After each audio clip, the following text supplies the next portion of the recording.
Top Hamas leader Yahya Sinwar was reportedly killed in the southern Gaza Strip a few days ago. During routine Israeli patrols in the area, troops encountered Hamas militants, leading to an exchange of fire in which 3 militants were killed.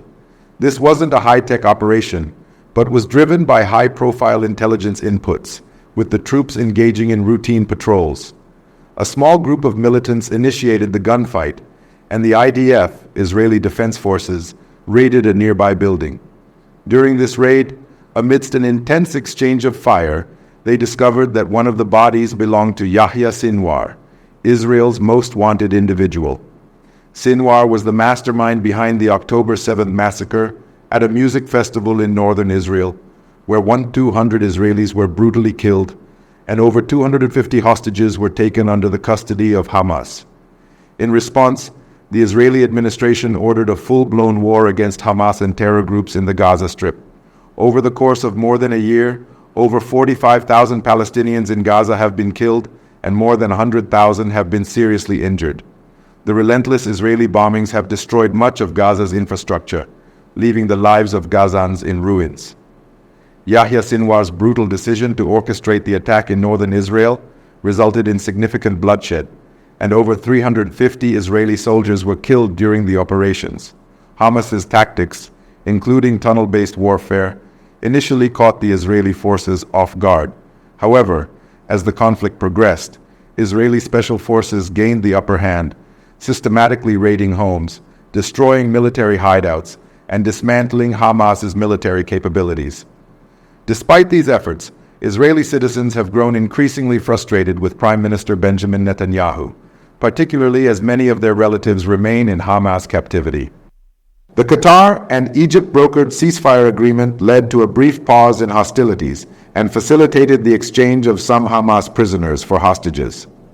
At the same time, Hezbollah intensified its attacks from Lebanon, launching rockets and mortar fire into northern Israel.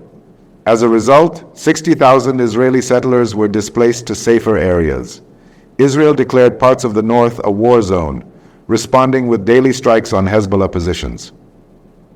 Following the October 7th attack, Israel asserted control over Gaza and shifted its focus to Hezbollah in southern Lebanon, launching massive airstrikes on Beirut and key Hezbollah facilities.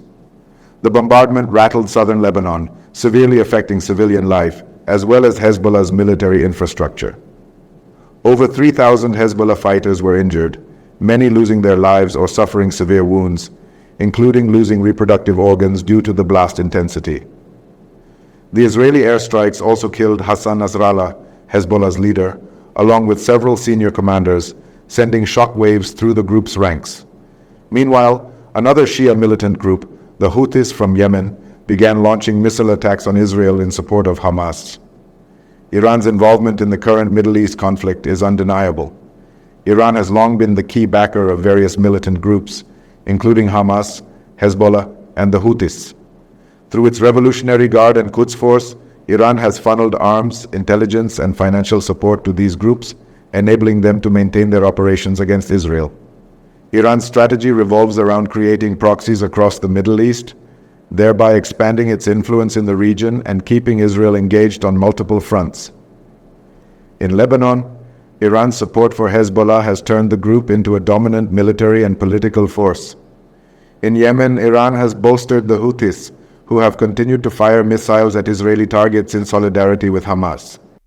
Iran's involvement goes beyond mere support, as they have provided advanced missile technology and training, allowing these groups to carry out sophisticated attacks. This proxy warfare strategy has enabled Iran to wage indirect wars against Israel, while avoiding direct confrontation. Iran's ultimate goal is to counterbalance Israeli and Western influence in the Middle East, while promoting its agenda of regional dominance. By arming and empowering Shia militias and extremist groups, Iran seeks to destabilize its rivals, drawing them into prolonged conflicts. Israel's ongoing military campaigns in Gaza and Lebanon are, in many ways, proxy wars with Iran, making Tehran a critical player in the current Middle Eastern crisis. As the conflict escalates, Iran's role behind the scenes will continue to shape the future of the region.